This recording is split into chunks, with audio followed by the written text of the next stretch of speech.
We have some major breaking news. It has been announced that Judge Kenneth Bell has denied the 2311 and front row motion for a preliminary injunction in 2311 racing, and Front Row Motorsports will not be charter teams for the remainder of the 2025 season.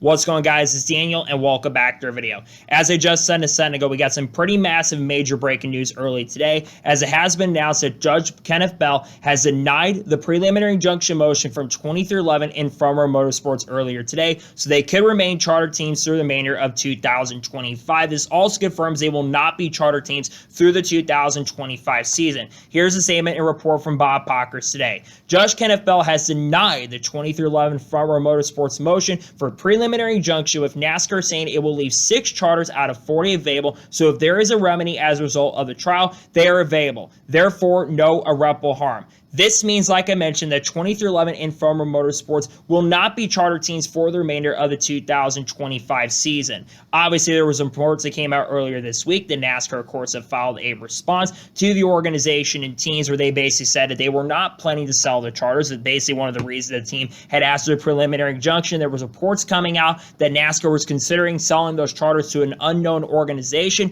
Had NASCAR sold those charters that 2311 and Front Row Motorsports had, the 4 charters that were not the Haas Racing charters, they said that they were going to go ahead and sell those charters, one of those charters, to an organization. If NASCAR had sold one of those charters to another team and organization, it would be very likely that they would basically have to go up for sale, and the team would be in jeopardy of continuing on going forward and may potentially be out of operations going forward into the future.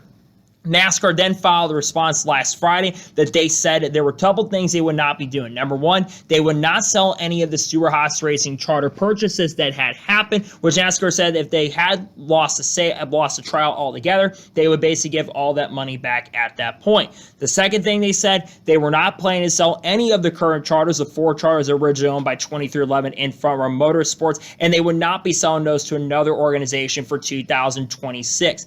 I think this is a major reason why the judge did not grant the preliminary injunction to 2311 in Front Row. One of the reasons that they were asking for this also was because of Tyler Reddick's unknown future at this point right now, because with multiple drivers in the organization, the team, like Tyler Reddick, like Bubba Wallace, like Zane Smith, like Noah Gragson, Riley Herbst, and Todd Gillen, I think even Corey Heim as well, who has a little bit of a contract with 2311 at the moment right now, he was basically going to deny that moat. If he basically, NASCAR been able to be prompted to sell those charters, it would have been very ugly very quickly. But now we know at this point that 2311 and Front Row, they've lost their charters at least for the remainder of 2025.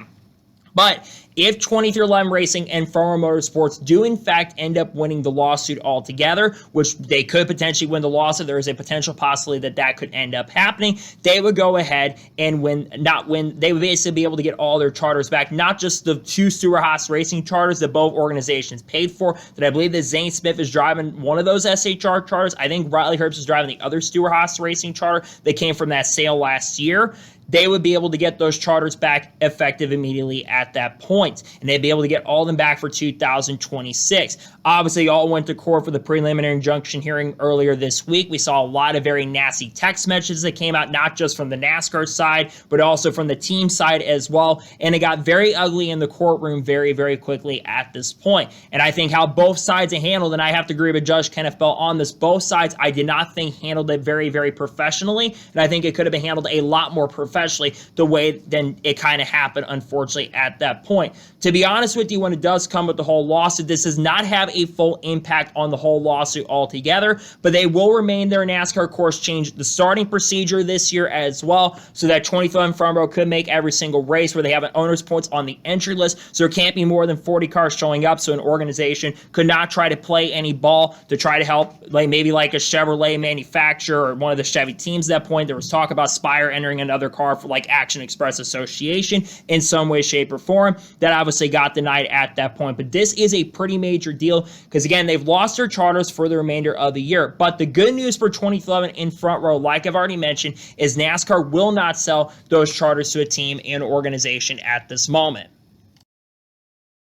Update as well reported by Bob Pockers. The judge in his order says he would consider any new charges issued between now and the end of the trial to be charges 37 from 40 and not the 6 charges under dispute by 27 in front row. There is a potential possibility with this ruling coming out as well that we could potentially get an expanded field up to 40 cars depending on the outcome of this lawsuit. So we could have potentially 43 car fields once again, because I don't think you're just going to have the full-time cars with all the charter cars out there at that point. You potentially could have 4 new charters on the market for other organizations to pick up as well. There's been talk about Junior Motorsports maybe in the future getting another, maybe coming to Cup competition in the future. I would not be surprised if NASCAR maybe hands out a charter to them. And my big question is, would they grant those charters and give them out for free at this point? That's, I think, going to be a pretty big question at this point right now. Could a team like RFK get that charter? They're obviously kind of unfortunately involved in the other lawsuit going on between Legacy and Rick Ware Racing currently at the moment as well.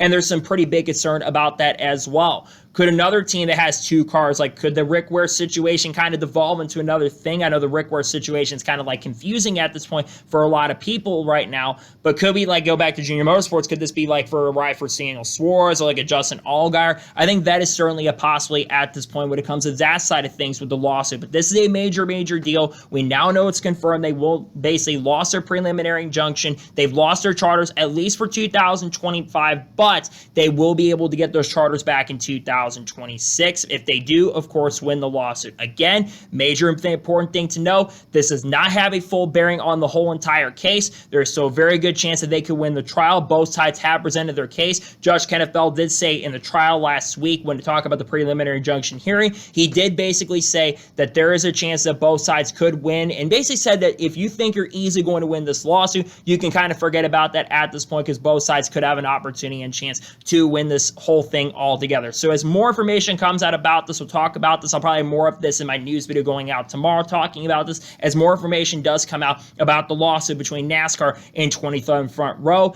as things are going to heat up pretty quickly and responses are going to be coming pretty soon on this front as well.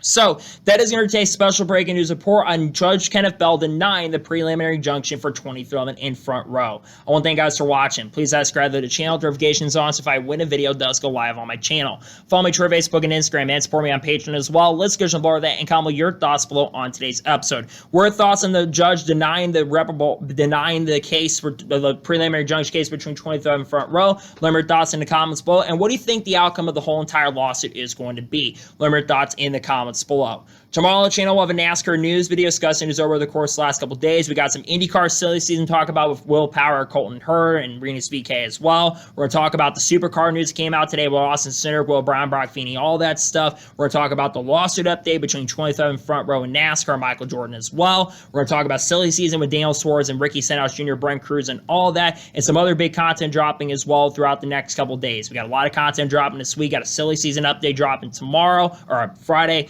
We'll have other content appeal to Haley Deegan, Shane Gisborne, Carl Hurts, Kurt Busch, Kyle Busch, Ball Walsh, Ross Chastain, Sheldon Creed, Sam Mayer, Frankie Muniz, Cletus Avron, Dodge Ram, Kyle Larson, Chase Light, Ryan Priest, Curtis Polk, all the good stuff we'll talk about on the channel in the coming days and coming weeks as well. So anyways, like I said, I want to thank you guys for watching today's episode. I'll see you guys next time for more great, awesome NASCAR content and other motorsports content on the channel like this. Take care, everybody.